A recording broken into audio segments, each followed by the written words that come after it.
নমস্কার বন্ধুরা, good morning সবাইকে। পুজো সেরেই আজ রান্না করে নিয়েছিলাম সয়াবিন।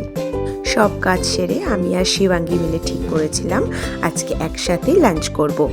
যেহেতু ঠান্ডা তাই রুটির সাথে খাবার জন্য শিবাঙ্গী বানিয়েছিল কাঁচা আলু।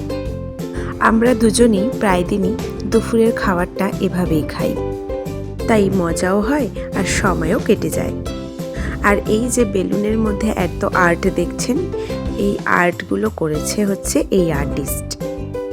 আর বিকেল হতেই আমাদের মধ্যে এসে গেছিল গুনগুনো, তাই তিনজনে মিলেই গান চালিয়ে ভীষণ নাচানাচি করলাম। আর এত নাচানাচি করার পর খিদে তো পাবেই, তাই আমি আর গুনগুন মিলে বেরিয়ে পড়লাম বাজারে কিছু খাবার নিয়ে আসার জন্য।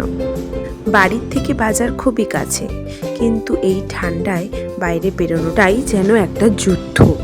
যাই হোক, বাজার থেকে আমরা নিয়ে আসলাম পকোড়া আর স্যান্ডউইচ। এভাবেই তিনজনে মিলে ভীষণ আনন্দে ওই দিনটা কাটিয়েছিলাম। অচেনা মানুষকেও খুব চেনা লাগে যদি তোদের মতন মানুষ হয়।